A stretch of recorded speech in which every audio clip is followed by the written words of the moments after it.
swearing. Daily beans, daily beans. Daily beans, daily beans. Hello and welcome to the Daily Beans for Friday, July 9th, 2021. Today, Michael Avenatti is sentenced to 2.5 years for extortion. Tucker Carlson sought an interview with Putin at the time of his NSA spying claim. 5 Floridians are charged with attacking 7 police officers in the insurrection investigation. Toyota has caved to public pressure and will stop donating to the Sedition Caucus. The former guy charged his Secret Service over $10,000 for rooms at Bedminster last month. And the recent Russian hacks are testing Biden's resolve to hold Russia accountable. I'm your host, Allison Gill. Hey, everyone. Happy Friday. Because it's Friday, I'll be joined later by Aimee Carrero, Shira, for the good news. And I'll be talking to cybersecurity expert and author of Bots Against Us, Alan Silberberg, about the recent barrage of Russian cyber attacks and the one on the RNC. This is, as we know, this has happened before. And of course, the phishing expeditions into private corporations and the ransomware attacks, etc. They've really been, ramping that up. And we were expecting this. We told you about this at the beginning of the year. So we're going to talk to him. He wrote the book literally on this. And so he will be here to discuss the implications and consequences, etc. We do have quite a bit of news to get to today. And I've even thrown a little extra breaking Schadenfreude in at the end of this block. I think you'll love it. So let's hit the hot notes. Hot notes. All right. So much news today, I couldn't pick a lead story. So let's just go alphabetically and start with Avenatti. Michael Avenatti was sentenced today to 30 months in prison for a brazen, botched scheme to extort Nike up to $25 million. We've been reporting on this for a while. That sentence was much lower than the 9 years that was the bottom of the sentencing range suggested by federal guidelines. Avenatti was asking for 6 months, so it seems like he got a pretty good deal here with 2.5 years. There's a quote from Avenatti, quote, "I alone have destroyed my career, my relationships, and my life, and there is no doubt I need to pay."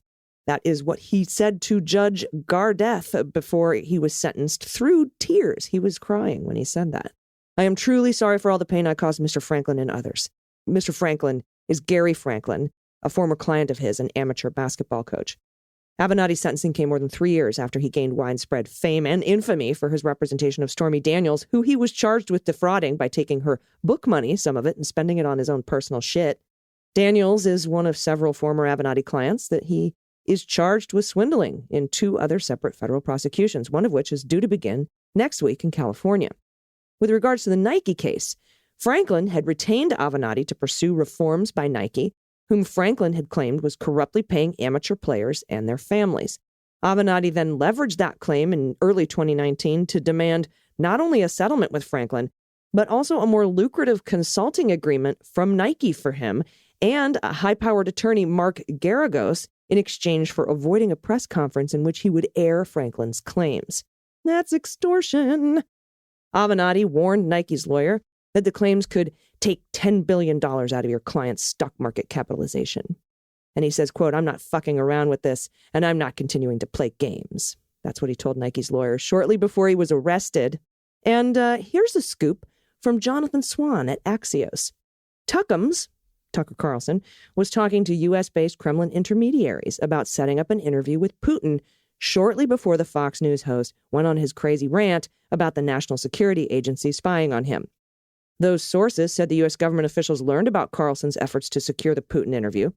Carlson learned that the government was aware of his outreach. He knew that. And that's the basis of his extraordinary accusation, followed by a rare public denial by the NSA that he had been targeted. Very careful wordage right there, targeted. Axios has not confirmed whether any communications from Carlson have been intercepted, or if so, why.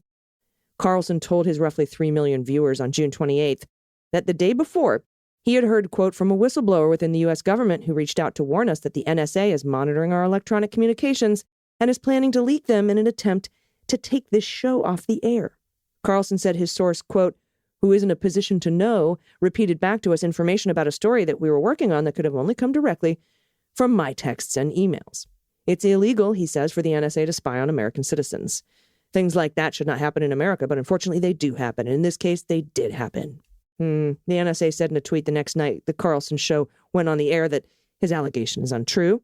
Tucker Carlson has never been an intelligence target of the agency, and the NSA has never had any plans to try to take his program off the air. That's a statement from the NSA.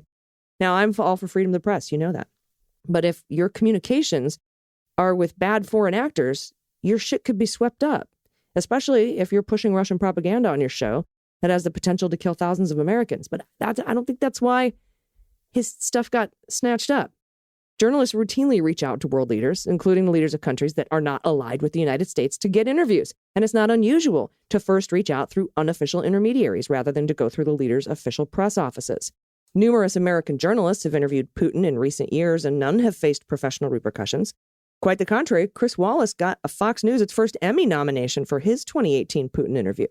Axios submitted a request for comment to the NSA on Wednesday, asking whether the agency would also be willing to categorically deny that the NSA intercepted any of Carlson's communications in the context of monitoring somebody he was talking to in his efforts to set up an interview with Putin. An NSA spokesperson declined to comment and referred Axios back to the agency's earlier carefully worded statement. In other words, the NSA is denying the targeting of Carlson, but is also not denying that his communications were incidentally collected. So there's a couple of things that could happen here. The first and least likely scenario, according to Jonathan Swan, is that the U.S. government submitted a request to the FISC for a FISA warrant to monitor Carlson. Probably not. This is probably what happened, and this is what I think happened, and I tweeted about it the night he went on his rant. The more plausible scenario is one of the people Carlson was talking to as an intermediary to help him get a Putin interview was under surveillance as a foreign agent. In that scenario, Carlson's emails or text messages could have been incidentally collected as part of monitoring that person, but Carlson's identity would have been masked in any intelligence reports. In order to know that the texts and emails were Carlson's, a U.S. government official would likely have to request his identity to be unmasked, something that's only permitted if the unmasking is necessary to understand the intelligence. Two sources familiar with Carlson's communications said his two Kremlin intermediaries live in the United States, but the sources could not confirm whether both are American citizens or whether both were on U.S. soil at the time they communicated with Carlson. This is relevant because if one of them was a foreign national and on foreign soil, the U.S. government wouldn't have had to have seek approval to monitor his communications, or at least the Russians' communications. So that's what I think happened. He was talking to a bad guy that was probably on foreign soil that the NSA was monitoring, got swept up, they unmasked. Maybe they didn't unmask, but it was Tucker Carlson's emails and communications. Or maybe he didn't get swept up in it at all. But certainly they didn't get a FISA on him, and they're not spying on Tucker Carlson as a target to take him off the air. That's the dumbest thing ever. And in insurrection news, the Justice Department unveiled a major indictment Thursday against 5 Florida men accused of attacking at least 7 police officers. Prosecutors say that all the defendants from the Tampa Bay area repeatedly attacked members of the DC's police force. They allegedly used stolen riot shields and flagpoles to assault officers in the head and neck, and later resorted to punching, kicking, and elbowing the officers. The indictment includes 19 criminal counts, which is among the most for a capital riot case. The defendants were arrested last week. They haven't entered a plea yet, though some of the defendants will appear Thursday in D.C. federal court. Some were released from jail, according to court filings, but prosecutors are asking a judge to keep at least one defendant detained. And in a related story, public pressure works. Toyota Motor Corporation will no longer donate to members of Congress who voted against certifying the 2020 election results in January. That's according to a statement from the company on Thursday after facing huge blowback over corporate contributions. The move also follows an announcement earlier in the day that the Lincoln Project, a political action committee founded by Republicans to help defeat former President Donald Trump in 2020, would be releasing a series of ads directed at companies that donated to policymakers who opposed certifying the election, beginning with Toyota. The Lincoln Project ad aimed at Toyota was slated to be the first in a series that would run in markets relevant to the company it's targeting, the organization said. The Toyota ad was scheduled to run on Fox Business and CNBC in Plano, Texas, near the company's American headquarters, and in New York City, and digitally near the top 20 Toyota dealerships in the U.S. Comcast in D.C. declined to air the commercial, arguing it didn't meet their guidelines. Hours later, Toyota announced it would change course and stop the donations, saying, quote, Toyota is committed to supporting and promoting actions that further our democracy. Our company has longstanding relationships with members of Congress across the political spectrum, especially those representing our U.S. operations. All right, USAA, it's your turn. And if anyone listening has USAA insurance, bank accounts, and you're able, Give them a call. Move your policies. Move your accounts until they publicly denounce 1-6 and stop making donations and holding accounts for Trump fundraising off the big lie. I did it. You can do it. If you're able, please. And here's something that you'll wish your tax dollars weren't paying for. The former guy and his club in Bedminster, New Jersey, charged the Secret Service nearly $10,200 for guest rooms used by his protective detail during his first month at the club this summer. That's according to newly released spending records. The records released by the Secret Service in response to a public records request show the ex-president has continued a habit he began in the first days of his presidency, charging rent to the agency that protects his life. Since Trump left office in January, U.S. taxpayers have paid Trump's businesses more than $50,000 for rooms used by Secret Service agents. Washington Post reported previously Trump's Mar-a-Lago club, where he lived in January, from January when he left the White House to May when he went to Bedminster, they charged the Secret Service more than $40,000 so that agents could use a room near Trump. Legal experts have said there are no laws to prohibit Trump's company from charging Secret Service rent in his properties, either during or after his presidency. The rate is effectively up to him. By law, the Secret Service can pay whatever it must to rent rooms near its protectees for use as command posts and meeting rooms. So, lawful but awful, as we say. And I have a little surprise Schadenfreude for you. Alan Weisselberg, the indicted Trump Organization executive, was removed today as director of Donald Trump's golf resort in Aberdeen, Scotland, according to public records. The move is the first to indicate how the indictment is affecting operations of the Trump Organization. His removal comes as Scottish lawmakers, a global do-gooder organization called Avaaz, are pushing for an unexplained wealth inquiry into how Trump got the money to buy and refurbish both of his money-losing Scottish golf courses. I have a hint for you. It's Russia. A 2018 British law lets investigators examine company and personal finance records to determine sources of money and riches they deem suspicious. It's been called the McMafia law. Trump's Aberdeen course lost nearly $1.5 million in 2019, up slightly from 2018. The property has lost money for 7 years in a row. There are only two ways Weisselberg could be removed as director of this golf course. Either Weisselberg could have done it on his own. In that case, his lawyers may have advised him to do so for reasons that are not yet clear. The other would have been for Trump to remove him, or his sons, Don and Eric, who remain the only directors, to remove him. That, too, may indicate a criminal defense strategic move. Since Weisselberg remains on the Trump Organization payroll, it's almost certain that it's not a split between the interests of Weisselberg and Trump. The move suggests that Trump may be trying to make sure only he and his family members exercise any legal control over the Trump Organization.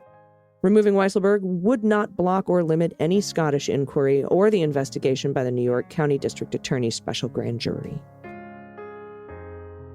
Everyone will be right back with cybersecurity expert Alan Silberberg to discuss the recent attacks on businesses in the RNC by Russia. Stay with us. After these messages, we'll be right back.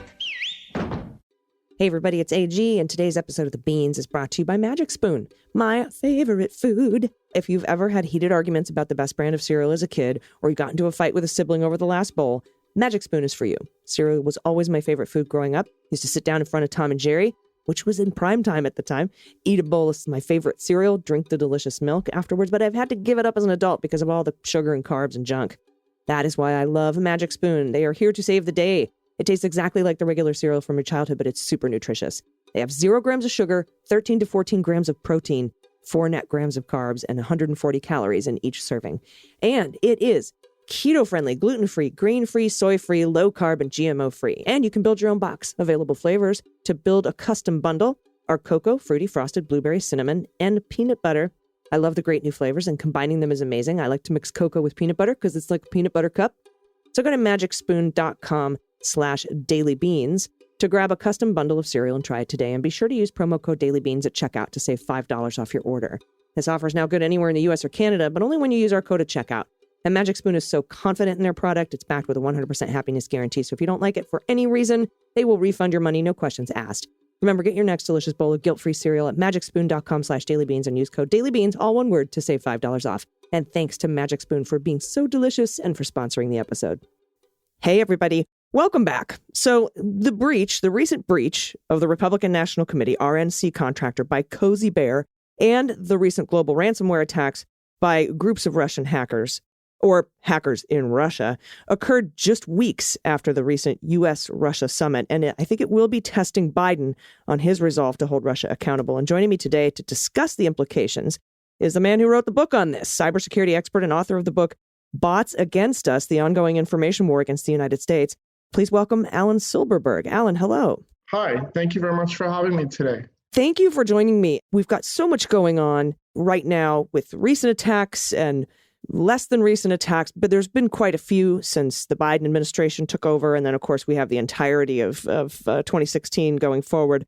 Of course, we could talk about the last 100 years of information warfare from the Russians specifically, but I wanted to focus on some of these more recent attacks and the responses. We got a warning from the FBI earlier this year, a written warning, this doesn't happen too much, that cyber attacks and social media manipulation would be significantly ramped up from Russia for 12 to 18 months. And it seems that the Russians are living up to that threat. I was hoping you could tell us a little bit about these very recent attacks, the RNC and the phishing ransomware attacks that have happened between Colonial Pipeline and today. Yeah, I think you're right on. I think that warning also stems from the fact that with a new administration coming in after having had the guy who was Putin's puppet in the White House for 4 years, suddenly they knew that there was going to be an opposing figure. So clearly right away, there was going to be a ramp up of cyber attacks. But I will argue that they've never really stopped. It's kind of been an ongoing thing. This is what I touched about on my book. But we've definitely seen that escalate. It's pretty much 24 hours a day, 365 days a year. The question is, how quickly did they get caught? It's not like how often are they actually doing it. It's a lot of these are long-term plays. They might put the seeds in the ground for 6 months before they actually try to execute the attack. Oftentimes with each of these larger attacks, they mask a smaller attack or they mask a series of smaller attacks so that, in other words, like the larger attack gets everybody's attention in the media and in government, and everybody's yelling and screaming about this one large attack. Meanwhile, for that one large attack, they might have also slipped in 5 or 10 smaller attacks at the exact same time that are covered because they're using a different method or a different vector or a different attack surface area.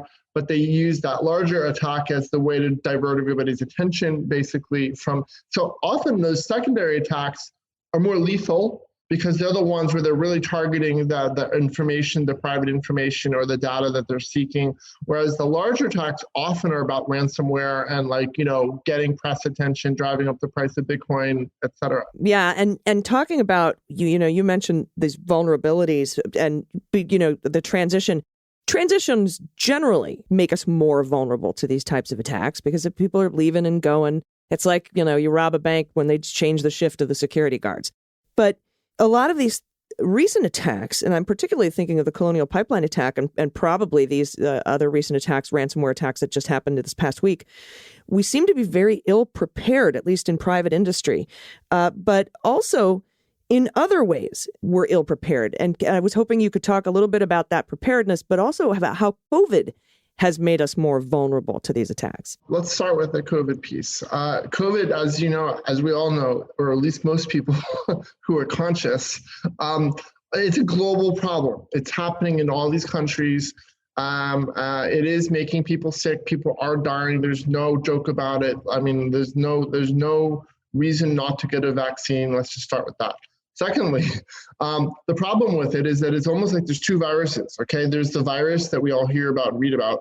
Then there's the digital information virus, the disinformation virus, all the fake news about it, the anti-vaccine information, but also a lot of that is actually the same exact players who have been attacking us for the last several years, through various Russian hacks. So is it actually the Russian government or is it like their private contractors sitting in the office next door? Yeah, then it's probably both. It's actually probably both. Is my guess is a combination of both. What the Russians try to do often is they'll use these sort of intermediary contractors that they have in Russia. When I say contractors, it's not like here in the US. I mean, basically, if you're a blogger in Russia, you work for Putin. It's really like he's actually declared that. I forget what year it was, maybe 2012. Like when he came back into power, it was like, oh, if you're a blogger and you blog about anything, you work for me. And And then at the same time, Russia actually has a Russian version of Facebook, Vitunk. And in right when Putin came back into power in 2012, I think, or 2013, he booted the guy who had been the legitimate CEO of that social media company, and then he put in, one of his buddies to run basically the Russian version of Facebook. What Putin has also done over the years has invested, a huge amount of money into artificial intelligence-based attacks that are basically paired with, 20, 30,000 hackers sitting in some basements in St. Petersburg and in Moscow. But when you pair the artificial intelligence attacks with those people, it magnifies it and amplifies the ability to do it. It's also a cheap way for Russia to hurt us, without having to put a plane in the air or drop a bomb or put, a ship in the ocean. And, we have the same capabilities. I think that when you think about like, are we defending ourselves, or, has Biden jumped in yet? My feeling is very strongly right now, there's actually a lot of things happening that we're not all hearing about, number one. Number two, America has tremendous cybersecurity capabilities, offensive. And I have actually been warned on, multiple occasions when I give speeches, public speeches, not to address certain issues. And I don't even know why, but I just get told, like, don't, okay, why? Well, why. No, I don't know why. But okay. Yeah, well, that's the wink and the nod, right? Like, that's like, we're doing some stuff, we're doing some things. For everything we know about the NSA, there's 1,000 things we don't know. And same with all the other agencies who have cyber capabilities. But I will say that if we wanted to turn off Russia's electrical grid for most of their major cities, we could do it very, very quickly, within an hour. If we wanted to turn off, their pipelines, just like Colonial Pipeline happened to us, it could easily happen to them.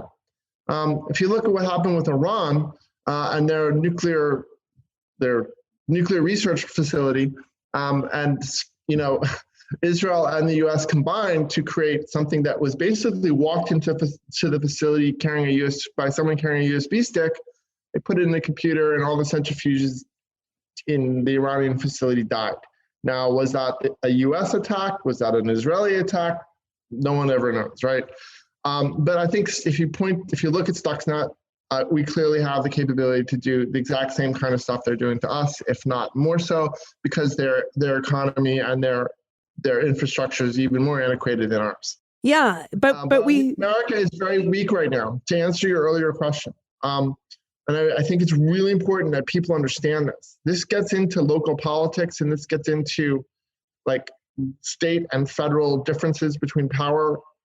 But basically, anything that's considered an infrastructure, a bridge, highway, power plant, a water facility, a hospital, they're all reliant on the same power grids and the same types of equipment. Unfortunately, much of that industrial equipment was made years ago, before there was ever really like the idea of global cyber war. So it's very easy to find the default passwords for things. It's extremely easy to use something like Shodan and go and basically search and find out what devices are connected to the internet at a specific location, and then go into each device and basically say, well, which one has an open port? Boom, there you go. It's really that easy, unfortunately. And so the trick is, the U.S. government at least is aware of that problem. I'm not saying they're necessarily reacting to it in the best way, but they're aware of it. State governments it's really up and down the ballpark in terms of some of them are really good at pushing their local companies to be on top of cybersecurity. Other states could basically just don't care at all. And also same with industries. So some industries you have like some internal kind of watchdog type things, and other industries it's a free for all. But with industry, with critical industry, with infrastructure, there's certain types of industrial controls that are basically computer controlled, but they're not computers like you and I think of like keyboards and monitors. they're basically like hardwired things that just do the same routine all day long. It's all they do. They can't add on other software. They can't. So once someone figures out what is inside of a particular location, it's really not that hard to start to disable large parts of that network. Mm-hmm. And when you think about that as an electrical grid, well, it's one thing when one hospital goes down, but what happens when 20 go down all at the same time? Or what happens, everyone sort of talks about like an EMP, like, oh, if an EMP hits my city, electromagnetic pulse weapon, which, is like a nuclear weapon, except it generates a huge electrical pulse that just basically kills everything in sight that's electrical and electronic. Well, a lot of these devices that are in factories and whatever are susceptible to these attacks because they were made 20 years ago, or they're made 30 years ago, or 40 years ago. And then once they're attacked, it's not like you go to Walmart and pick up a replacement part. You got to wait 5, 6, 10 weeks in normal times, pre-COVID, to get your replacement specialized electronic part to fix that one little piece in your factory. Yeah. If you multiply that over 1,000 factories or 10,000 factories or 20,000 factories, and then you also add in the roads and bridges and highways and toll roads and hospitals and ambulances and fire departments and police departments, you're really looking at basically if and when, I think it's more when at this point, a hostile nation state decides to get truly hostile. Yeah. What we've been seeing in the last couple of weeks has been like, ha ha ha, F you, Yeah. Like, oh, you met with our tiny little president in a foreign country and you threatened him. So here's what we're going to show you, basically. I think that's what happened. I think Biden walked in there, looked at him because he's taller than Putin. So he definitely looked down on him. And he said something like, you can go F yourself for all the attacks you guys have been doing over the last, we know what happened in the elections. We know what happened, and we also know that Trump was your buddy. So I'm pretty sure he gave him like a scare message. And then these recent stuff may or may not be a reaction to that because they may have been long-term thing that just got recently caught. Yeah, I see where you're coming from on that. And I tend to agree. And I think that these particular newer hacks so close to that summit, I mean, the timing is very interesting to say the least. But, I think sometimes Putin, by using these criminal hacking enterprises that are not state-sponsored, tries to give himself a little padding with the United States government by saying, hey, that's not the Kremlin, that's just Bob in his basement, but they're all part of his network, I'm pretty sure. Yeah, meanwhile, no one ever gets extradited from Russia. Right, exactly. And the thing about the Iranian centrifuge attack, whether it was U.S. or Israel or a joint thing, we heard about it. We haven't heard about anything going on, at least in response to Russia. That doesn't mean it isn't happening. Well, but I think my point with that is that it may not be happening yet. Yeah, of course. Only because I think that American military commanders are probably withholding fire at this point. I think that our resources and capabilities, from what I understand, are strong enough that they could do this in a heartbeat. So I think what we're looking at really is, hey, we're kind of going to not really show you our weapons right now until we have to. Mm-hmm. I really feel it's something like that. Like they don't really want to reveal what we can actually do until such time as like, that's it, we're done, and you guys are going to be out of electricity for 6 months. Yeah, or something huge. And I think that this RNC hack actually poses an opportunity for Biden to be able to retaliate in kind of a bipartisan fashion by standing up for the Republican Party, so to speak, because we haven't heard anything about another DNC hack. Doesn't mean it didn't happen.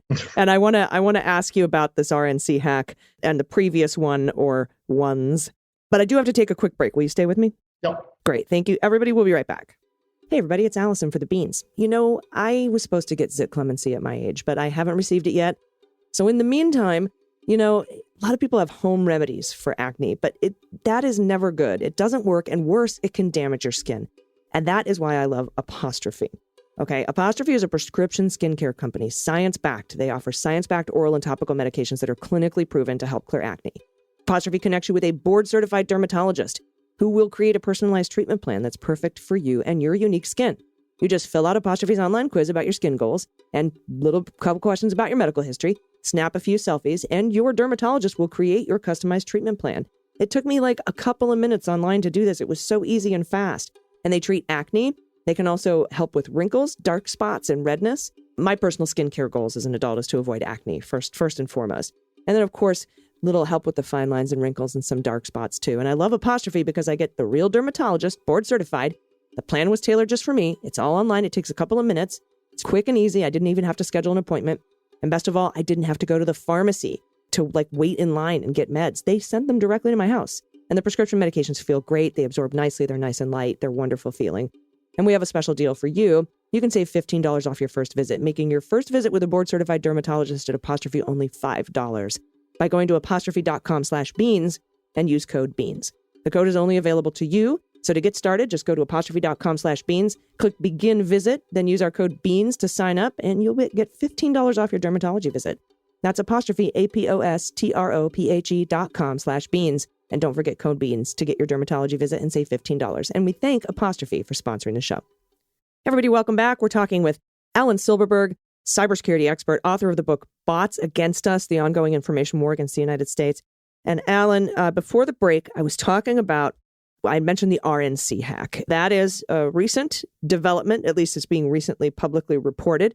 And this is not the first time. As we know, the RNC was hacked alongside the DNC and the DCCC in 2016. Now, of course, we didn't see any of those, at least Russia didn't publicly weaponize anything they got from the RNC. They only publicly weaponized what they got from the DNC. That doesn't mean it wasn't weaponized, but we didn't see any of it on any of the material. Well, actually, I would say that it was weaponized, but it was weaponized against the Republican Party specifically. And that is why we see so many of these so-called patriots running around, and they are basically agents of Russia. They are basically every day spouting Russian propaganda that comes right off of the Kremlin's hot sheet. And they make no apologies for it whatsoever. Yeah, and that's what I meant, that we didn't see it public. It wasn't publicly weaponized. Yeah, but so it's almost like it's like quiet extortion going on. That's probably the whole Republican Party. And the reason I say that is because... Or at least the ones that are aligning with Trump and the big lie and the vaccine. No, you think all of it. Anyway, I'll take it further. Okay, yes, it's Trump, but to take it further, it's anyone who accepted money from the NRA over the last 12 to 15 years. Yeah. Okay, because that money, the Russia and Ukraine oligarchs were laundering hundreds of millions of dollars through the National Rifle Association into these accounts of all these congressional and state level, Republicans. And so it is my feeling very strongly, as someone who's been involved in all kinds of cybersecurity situations and extortion, and I mean, you name it. Okay. This is all the hallmarks of a group of people who are being extorted by another larger, more powerful organization who has the ability to hurt them. And I think that this recent hack of the RNC is most likely the third in 5 years. And the reason I say that is because what we know is that in the 2016, when the DNC announced that it had been hacked, the RNC had also been hacked as well. We don't really fully know whether it was everything inside of them or it was one or two things, but let's assume it was everything, just like they did to the DNC. The Republicans had been uniquely susceptible already to that because of the money coming in from Russia and because of the NRA. They had already been open to sharing Russian media for years amongst each other as conspiracy stories, as, hey, go check out this website. A lot of Republican groups use Russian-based servers for their data because they think that America can't find it. It actually makes them a target. They're so idiotic about it. It's the clown car writ large, right? But seriously, I think that so when you look at these things, you kind of have to look at how are they extorted, okay? They're extorted through email and the hacks of the RNC system, which wouldn't just be emails. It would also potentially be SMS messages back and forth between people on a VoIP system because they're most likely using a VoIP system for their office phones. So if they are, then all of those all their messaging, if they use their VoIP system, would have been sucked up by the Russians. So let's assume that this RNC hack is really about updating the Russians' databases for like the new guy. For compromat, yeah. Yeah, the new compromat. Let's get all the crap out there because they already have it on the old guys. So let's just keep going. That's how it seems like to me. Like it's very specific. Like, oh, you guys are not doing a good job. We're going to rein you back in. When do you think the second RNC hack happened? Was it around the time of the Ukraine stuff? Yeah. I think sometime around 2014, 15. Suddenly, before 2016. Yeah, a whole bunch of Republicans suddenly joined the Russian party. Yeah. Yep. And the only reason for that would be that there was something being held over their heads or money. Or it could only be money or compromise. And the compromise could be anything. It could be their sexual foibles. It could be their own money problems. It could be like the fact that they're working with white supremacists. It could be like anything, right? And but I think that the money through the NRA is the common theme. Mm-hmm. Yeah, and it really ties a lot of this together in a way that almost nothing else does. Yeah, it does definitely seem to be a hub. And, I think it's interesting that the way a lot of Republicans, and not just elected Republicans, but folks like Tucker Carlson, who say, well, the NSA is spying on my communications, and we have to explain, although they know this, that. I mean, I'm wondering how long it takes for him to have to get a foreign registration as a foreign agent. Mm-hmm. Yeah, because the NSA spies on bad guys, and if you're talking to the bad guys, you'll be unmasked just to see who they're talking to. Just his daily propaganda feed. It's all Russian propaganda. Yeah, it's like word for word. Yeah, and now with this is Cozy Bear that did this hack on RNC. Same old good old Cozy Bear. They're most definitely state sponsored. So I think that makes this hack harder for the Biden administration to ignore. What do you think their response would or should be? I'm assuming, and I hope they will respond, although they didn't respond really the way that I wanted them to like the Navalny situation, the Khashoggi situation, when we got that report about MBS being responsible or ordering the murder. So, and then, of course, Colonial Pipeline was like, that seemed like the last straw. That was when Biden was like, I've had it up to here with you, but now we've got this. I think let's just to look at this from a calendar perspective to start with. We're just only really 6 months into Biden's administration. Many of the cybersecurity people that he's been appointing are either just getting in their seats now or have just gotten in their seats a few weeks ago. There was a delay because of the Senate, COVID. On purpose, the Senate on purpose. On purpose, right? So, I mean, clearly a lot of the players are still getting their feet wet. That does not mean that we're not responding. I wonder what the FBI is doing. We have no idea. They've been super quiet. I mean, and to take that a little bit further, they've also been very quiet about what happened on January 6th, which has upset me dramatically. I feel like there needs to be like one of those giant like Homeland Security press conferences where like they've got like a member of every 17 of the intelligence agencies lined up, and every one of them has their chance to say something because they have something to say, just like with 9/11. But with 1/6, we never saw that yet. We haven't seen anything like that. And I think it's really shameful. And it really makes me wonder about like these cyber attacks, because it's almost like, okay, a lot of people want to disassociate the cyber attacks from what happened on 1/6. Yeah, you can't. I personally feel we can't. Exactly. Number one, there were Russians who were arrested. There were Russian media covering it. It's still to this day like a thing that's celebrated in Russian media. The Trump, who's the number one Russian puppet, is out there saying that, let's unmask the person who shot Ashley Babbitt. Yeah. And Putin actually used it as a. Let's not let grease over this. She was a domestic terrorist. Yeah. And Putin actually used that rhetoric in the interview that NBC did for whatever effing reason. Yeah. By saying, hey, aren't you, free and fair elections and shame on you. And he's like, yeah, but you had government dissidents who were airing grievances and look what happened. You killed them. So it's all connected. I think so. And I think that when you look at the recent attacks, I mean, the big question that I would ask just as long-term dealing with cybersecurity problems is most of the time when you hear about a major attack, it's not, you hear about it when it's been discovered. Actually, wait, let me rephrase that. You hear about it when the organization decides to notify that they were, so it's not even when it's been discovered. It's when they decide to notify. So It's really up to the organization or person who gets hacked to say, hey, red flag, I got hacked. And when they don't say that and they just kind of go through business as normal, even if it's 24 hours longer, they're setting up all the people who got hacked for simultaneous hacks at the same time, because suddenly all that information is out in the wild. And you're not giving people a chance to change their information. But these types of hacks, like the RNC hack, I mean, my question is, what, did they forget their password? Like, the Russians, to me, probably are already in the RNC. And maybe the RNC did some sort of change recently, so they had to do the hack because they didn't have one admin password or something. But basically, I think that the Russians have been sucking up the data almost directly through Trump and Trump's team.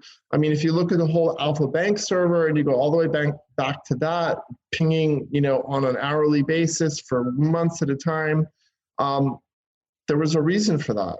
And it translated into the White House. And what I wrote my book about partly was how bots were being used against all of us to manipulate our minds and thinking about these things, but also the continued communications coordination that existed between Trump, his team, the Kremlin, and their media people.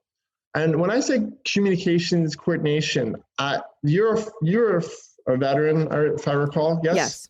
Okay. So in military operations, communications is key. Like timing of communications, especially, is it really makes the battlefield one way or another. And in information warfare, that's especially true. So if your goal is to dominate the information war space, you do it by coordinating the message coming from multiple outlets all at once. And if you really want to dominate, you get as many outlets as you possibly can to do it within the first minute, right? So what we documented, and I documented in my book, was this continual coordinated communication between Trump, his immediate family, like his supporters, General Flynn, his people, and the Kremlin and all their media people to the millisecond. So if Trump tweeted something, the Kremlin would retweet it so quickly that there wasn't a human involved. It was automated. Yeah. But then the other way too. So if Kremlin tweeted something or put it on Facebook, Trump's people were reposting it also so quick that there's no way it was done by a human. It was done in an automated fashion. So you really have to ask the question, and I've been asking this question for 5.5 years. I think you have too. Why would somebody, be in direct communication with one of the most dangerous despots in the world on a daily basis? Compromise. There's zero good. There's zero good that comes out of that relationship. Yeah. And I think that, that's, to me, if you look back on all this, that's the question that Mueller never bothered to ask. Yeah. And we know also that he didn't ask that question. And then, of course, Barr came in and inappropriately redacted a bunch of stuff in Volume 1 of the Mueller report to downplay the breadth and depth of the Russian interference and Russian coordination with the Trump campaign. No, he did a full whitewash. Yeah. Come on, let's just be honest here. He had a U-Haul full of white paint. Yeah, he most certainly did. I'm really interested to see how the administration responds, particularly to the state-sponsored Cozy Barra RNC hack. And looking back, like you said, from a 30,000-foot view, everything that these Republicans do and say, from the rep that we've never heard of all the way up to the former guy, if you look at it through the lens of them spreading Russian propaganda, everything they say makes sense. Yeah, because then it's part of a long game that Russia's been playing for 30, 40, 50, the Soviet Union's been playing for 90 years. Yeah, but I mean, and the long game is a very specific thing, and I would suggest that people Google it. It's a terminology that it refers to the Soviets thinking of basically using American people against each other to create dissension and chaos and within America without them having to invade us, essentially. Yeah, agreed. Well, thank you very much. In addition to Googling the long game, I hope everybody buys your book. It's called Thank you very much. Bots Against Us. And also, they can follow you on Twitter at IdeaGov.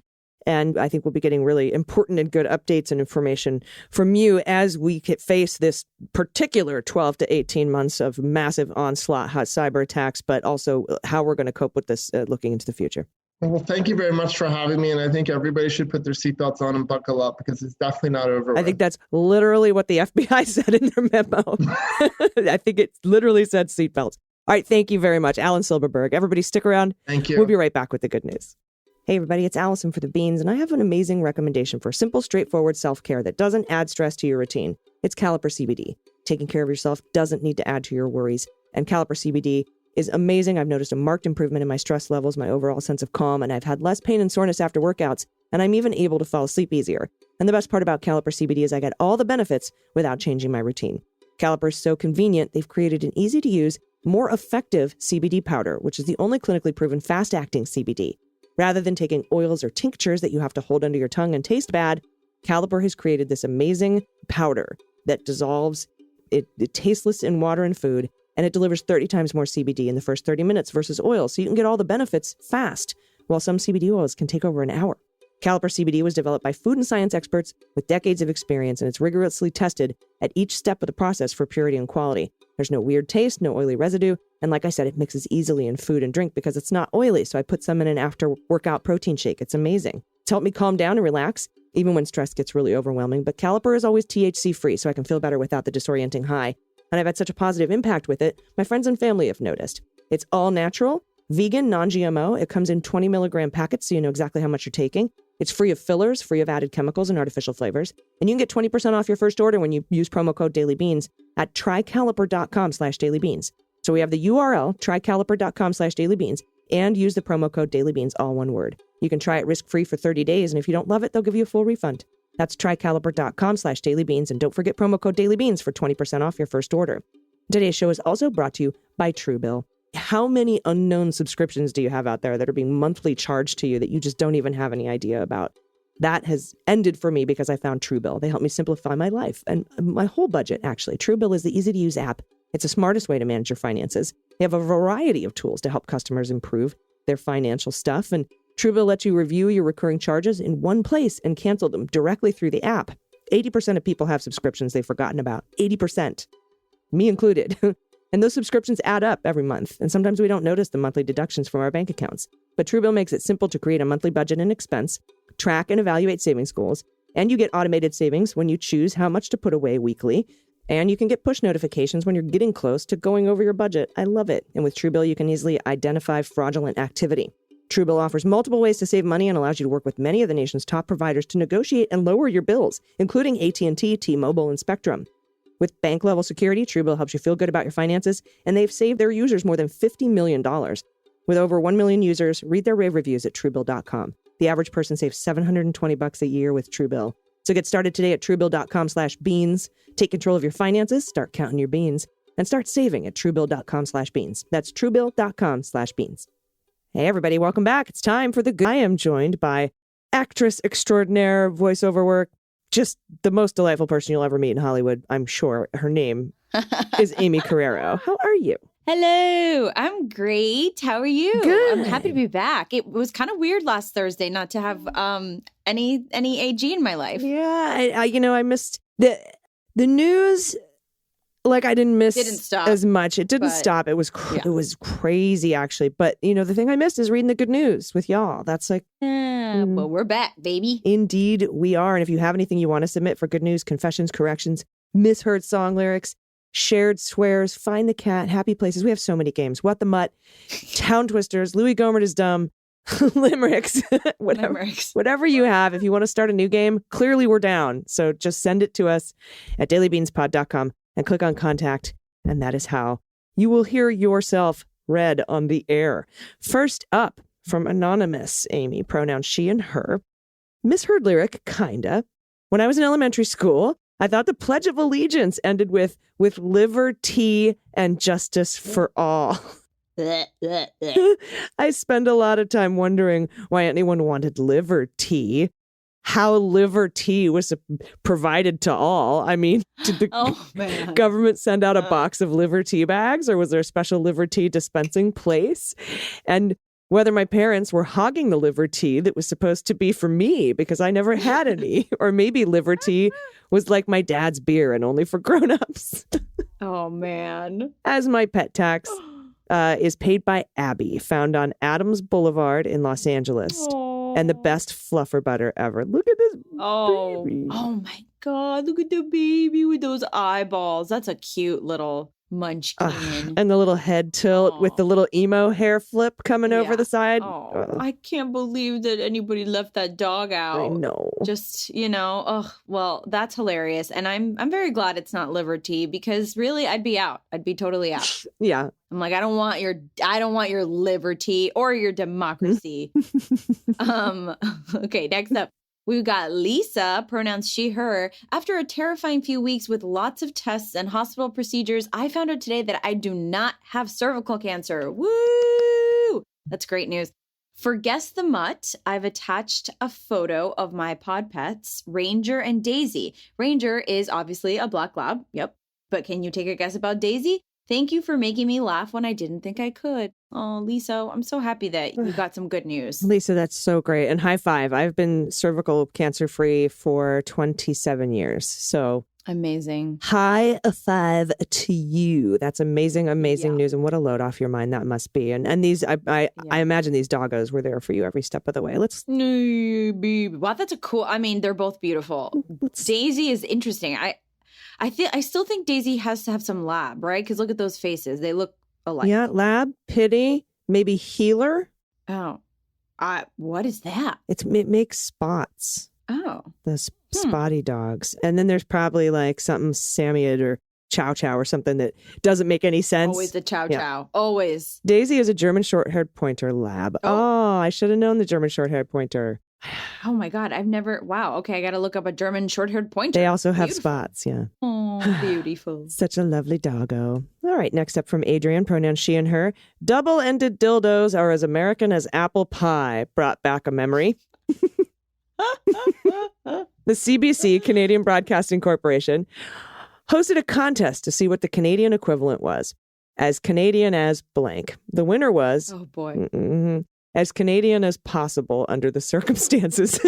Oh, my God. That's perfect. I think that sums up being Canadian to a T. Perhaps this could be a new game, as blank as blank. That would be fun. If you have a country that you want to submit to as Canadian as possible under the circumstances, we would love to hear from you. Or a state, even. Yeah, absolutely. You know? And for my pet tax, I offer you my super mutt, Doug. I sent a pic of him as a giant puppy, and he's almost full grown, slowing down at 90 pounds, the biggest goofball ever, but also a handsome gentleman when he feels like it. Feel free to guess the breed mix. Aww. Hint, there are 4. Oh, God. Okay, well, I'm not going to look down. Okay, lab is German. Yeah. Yeah. German Shepherd Lab. Rottweiler? Oh, yeah, probably, yeah. And... Oh, my gosh, look what he looks like now. Oh, definitely Rottweiler. And maybe Boxer? Oh, yeah. I don't know. Let's see what we got. Yeah, let's see. Lab, Mastiff, German Shepherd, and Belgian Tervuren. Mastiff? Yeah. Huh. That's where I think that's what I was seeing as Roddy, is what the Mastiff is. Yeah. Okay, cool. Yeah. Because I guess maybe the Rottweilers are a little thinner. Yeah. But what a cutie baby. And I have to look up a Belgian Tervuren. I've never heard of that. I've never heard of it. Okay, while you look that up, let's head on to Audra, pronouns she, her, in Rhode Island. Please know that everyone at the Beans have all made a significant, meaningful, positive contribution to my mental health over the past few years, and I've been a devout fan. I am deeply grateful for your kindness, diligence, and hard work in creating the podcasts, but also the community you've built. I'm sharing a good news story, but also asking for help. I started to foster cats over the pandemic because I needed to do something positive in the world, but was overwhelmed and didn't feel capable of much. Attached are photos of my latest foster. Her name is Jill. Seriously, it's Jill. Who names a cat Jill? Wasn't me. She was her surrender from a home that was extremely busy. I walked inside no more than a few moments to pick her up and felt on the verge of a panic attack myself Dogs barking, kids running, screaming, lots of noise and activity. Jill had been so stressed living there that she was severely overweight and barbering. What's that? I've never heard that. Oh, that if she goes on to explain, that is she was pulling her own fur out. Her belly and legs were almost completely bare. Additionally, she has huge mitts for front paws and several extra toes. That means several extra nails. Her owners didn't know or notice that one of her claws was so severely overgrown that it had curled back into her own skin. Oh my gosh, nightmare. Jilly Bean and I have spent several months together building trust in my quiet house. She's lost a little weight, gotten on some medication to help her with her anxiety, and stopped barbering quite so badly. That's my good news. She's doing much better. She needs a forever home, though, and I want to find the perfect place for my little buddy. She's had a tough go of it, but you would never know it. She's a big, soft, sweet marshmallow who wants to lay on your chest and cuddle. She drools and purrs when she's happy, which is most of the time. She's inquisitive and watches what I get up to and chirps at birds. Because she's overweight, she doesn't jump onto high surfaces, and I had to set up a little step for her to be able to get onto the bed. She's a little bow-legged with a serious sachet when she walks, but it's cute as fuck. She is cute as fuck. If you have a quiet home with no other animals and no kids, please consider opening your home and your heart to this little one. Thanks for listening, and please send out good vibes for my Jelly Bean.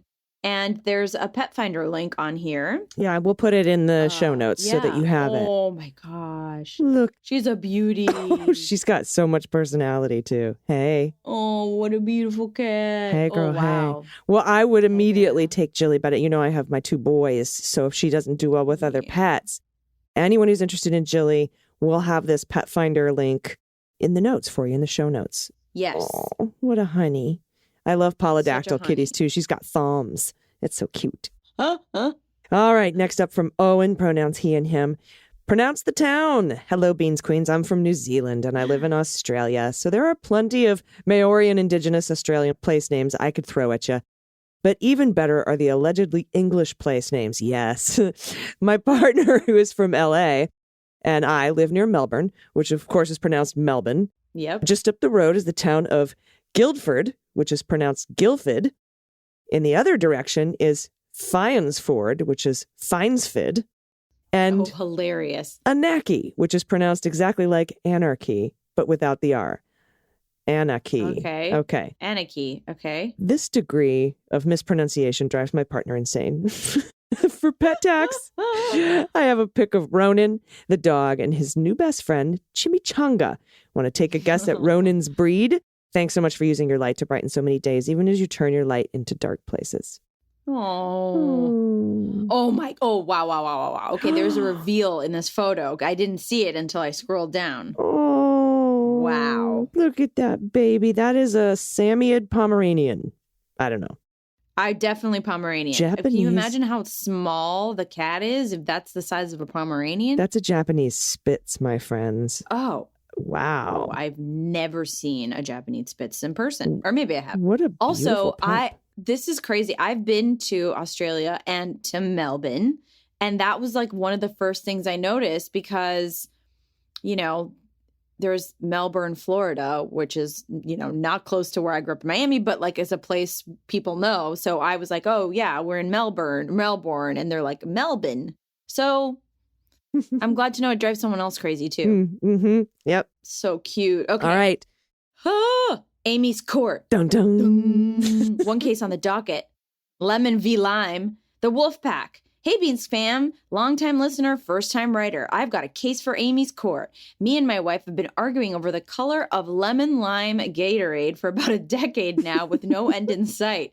That is until today. We have a collective agreement that whatever Elena Vavalor rules is binding. Oh. Yes, my daughter is 6 and has watched all of the episodes. Listen, I'm very, very flattered. Thank you so much. Also, I want to apologize for all of the earworm songs because I still sing them and I recorded them years ago. So thank you and sorry. I've seen the one with the magic dressing closet about 3 times. I think that one is the one that has Sister Time on it, which is a song. Regardless, I've got the agreement between my wife and daughter that if Elena, Amy, is willing to make a ruling on her case, we shall accept it because that would be super cool. My personal stance is that the lemon lime Gatorade is indeed yellow because, I have eyes. My wife and daughter, on the other hand, have laid claim that it is green.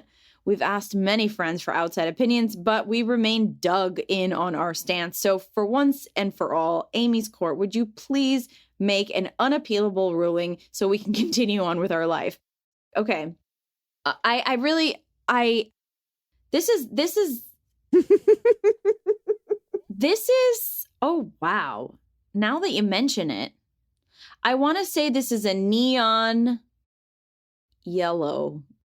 Yeah, It's a highlighter yellow. I'm so sorry to your wife and daughter. I usually go with the gals on this one, but I think it's like a highlighter yellow. Yeah, I think I know they're not looking for my opinion, but I'll file we need it. I'll file an amicus brief with the court here. I do think that falls in the yellow spectrum. Yeah, I really do. I also love how they did like a Photoshop, like not HTML. What is it when you look up a color code? I forget. Yeah, but they did the thing, and it's. I think it's very clearly like a dirty kind of highlighter neon yellow. Mm-hmm. Yeah. I don't see green because the label's green. I see green in the label. Right. And maybe that's why. I wonder if we put it in a glass, it would be more yellow. Yeah. Or if you look at the top photo where the label is gray and not green. Oh, right. Oh, look at that. That's so true. Okay. Yeah. This is what my pee looks like after I drink all my vitamins. Yeah. That's what I was going to say. It looks like vitamin enriched urine. That's yes.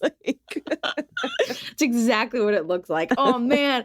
Oh, I'm so sorry. I'm sorry to take a stance. And again, I apologize to your wife and daughter, but I think you might be right on this one. It is yellow. All right. That is Aimee's decision. Thank you for writing into Aimee's Court, Wolfpack. We appreciate you very, very much. And if you have any disputes you need settled, something like this, a decades-old long argument about the color of a beverage, you can send that. Even if you have a dispute with your cat. I have many disputes with my cat. I might have to bring one of these into Aimee's Court. Bring one in. We want to know. But if you have anything like that or any other things you want to add to the good news segment, if you have some good news yourself or confessions, the whole list of stuff that we do. You can do that by going to dailybeanspod.com and clicking on contact. And thank you so much for all of your submissions. We love you. This is my favorite part of the day. The best. Yes. So that's our show for today. Do you have anything you want to end on, Aimee? Thanks for listening, and I hope you all have a good weekend. I'm in rainy Boston, so I hope that it gets a little bit better. I'd like to speak to the manager because I was promised a hot girl summer, and it's just been very wet. So yeah, hot girl summers are tough in Boston. Have you? Are you allowed to say why you're there? Yeah, I'm doing a movie. It's for Apple, and it's a retelling of A Christmas Carol. But it's like, I don't know if I'm allowed to say this part, but, we'll just keep it between us. Ryan Reynolds is playing like the Scrooge, and Will Ferrell's playing one of the ghosts of Christmas past or whatever. And it's really fun. It's super just the best way to spend, a summer on the East Coast if it would just stop raining. Yeah, I think that kind of makes it a hot girl summer, sort of like it helps. It helps. Yeah. Yeah, if I get caught outside in a white T-shirt in the rain, then it's really hot girl summer.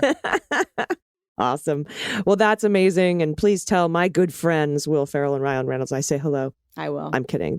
They don't have any idea who I am. Oh, I bet they do. They're probably like leguminati's for life. Right? You walk in and Ferrell's got a bean shirt on. That'd be amazing.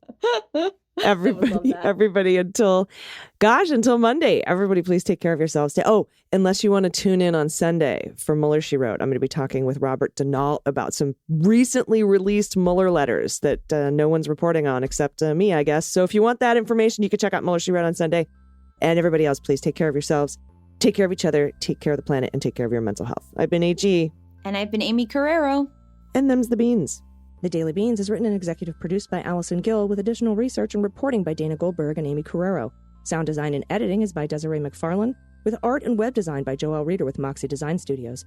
Music for The Daily Beans is written and performed by They Might Be Giants, and the show is a proud member of the MSW Media Network, a collection of creator-owned podcasts dedicated